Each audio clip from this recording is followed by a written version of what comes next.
जय जगन्नाथ बंधुगण लीना एंड सानी ब्लॉग को आपण मान को स्वागत। बंधुगण आपण मान को मकर संक्रांतिर हार्दिक हार्दिक अभिनंदन। तेरे बंधुगण आपण माने समस्ते जानिचंती वर्षरे थरे एही मकर संक्रांति अत्यंत प्रभावशाली होइथाय।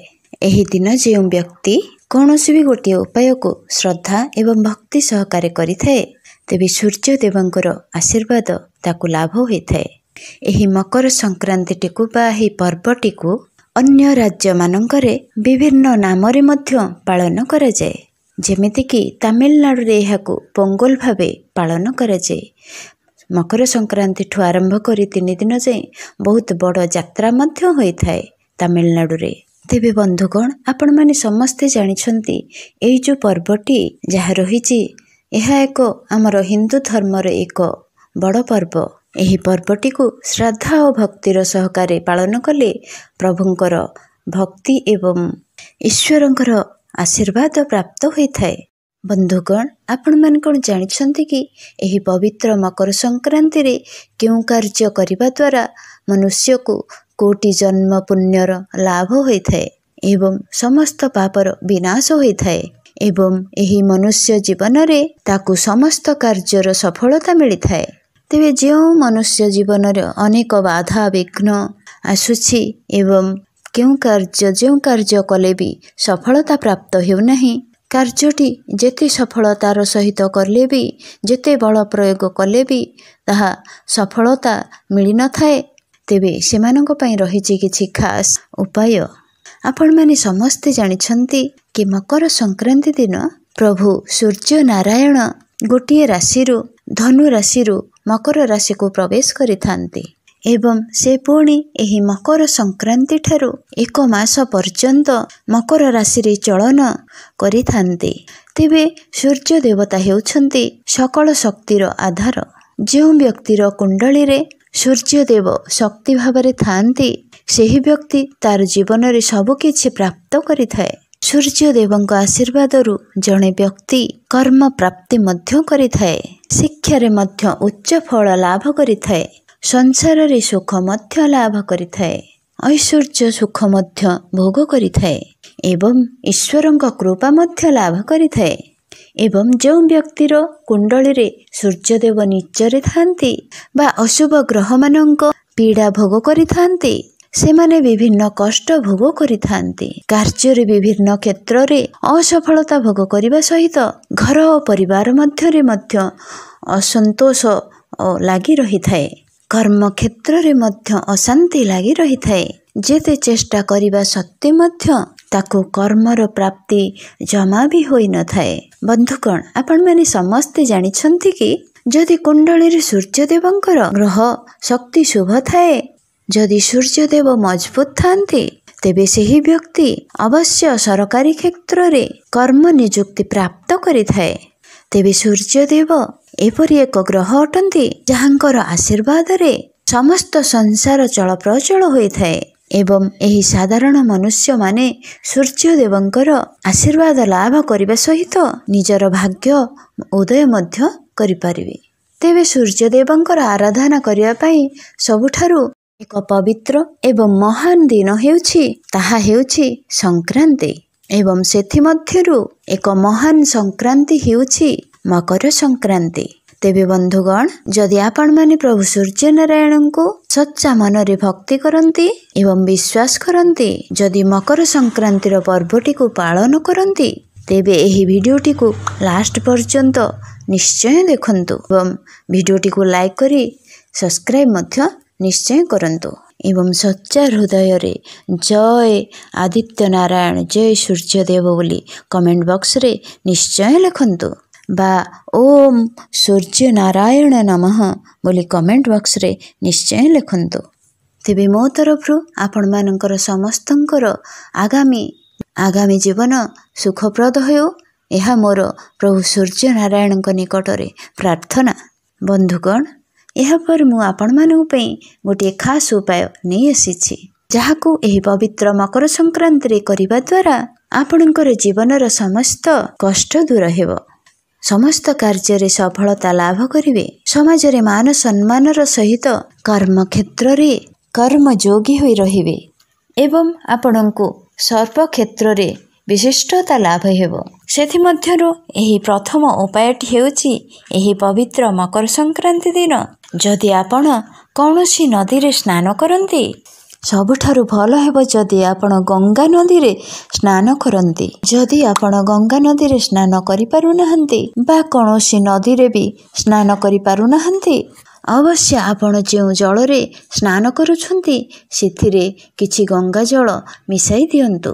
ଏହା ଆପଣଙ୍କର ସମସ୍ତ ପାପର ବିନାଶ କରିବ, ଆପଣଙ୍କୁ ଐଶ୍ୱର୍ଯ୍ୟ ଲାଭ କରାଇବ ଏବଂ ଆପଣଙ୍କର ଆଗାମୀ ସମୟଟି ରୋଗମୁକ୍ତ, ଚିନ୍ତାମୁକ୍ତ ଏବଂ ସୁଖଦାୟକ ହେବ। ଏବେ ଆସନ୍ତୁ ଜାଣିବା ବନ୍ଧୁଗଣ ଦ୍ୱିତୀୟ ଉପାୟଟି।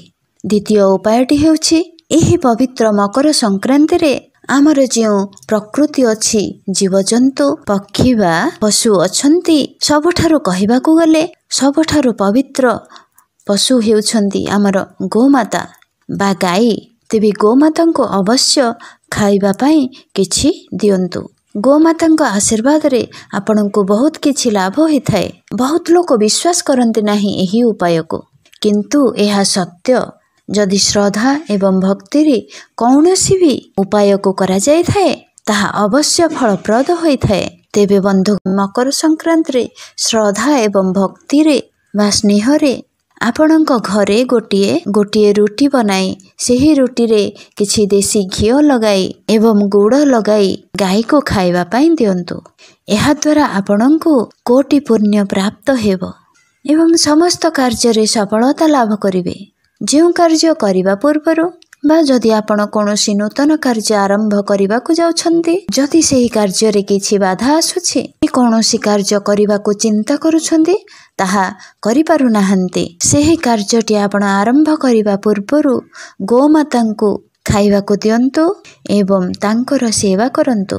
ଆଉ ମନେ ରଖନ୍ତୁ, ସେହି କାର୍ଯ୍ୟଟି କରିବା ପୂର୍ବରୁ ପ୍ରଭୁ ହନୁମାନଙ୍କ ନିକଟରେ ଭୋଗ ଲଗାନ୍ତୁ, ତାଙ୍କୁ ଚୂଲା ଚଢ଼ାନ୍ତୁ, ସିନ୍ଦୁର ଅର୍ପଣ କରନ୍ତୁ ଏବଂ ହନୁମାନଙ୍କ ନିକଟରେ ଯେଉଁ କାର୍ଯ୍ୟଟି ଆପଣ କରିବାକୁ ଚାହୁଁଛନ୍ତି ସେହି କାର୍ଯ୍ୟଟି କିପରି ଭାବରେ ସଫଳତା ଲାଭ କରିବେ ପ୍ରଭୁଙ୍କୁ ସମର୍ପଣ କରିଦିଅନ୍ତୁ।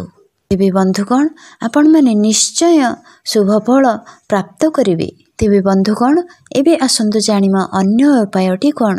ବନ୍ଧୁଗଣ, ଏହି ପବିତ୍ର ମକର ସଂକ୍ରାନ୍ତିରେ ଯଦି ଆପଣମାନେ କିଛି ଦାନ ଧର୍ମ କରନ୍ତି ତେବେ ଏହା ଅତ୍ୟନ୍ତ ପୁଣ୍ୟର କାର୍ଯ୍ୟ ହେବ।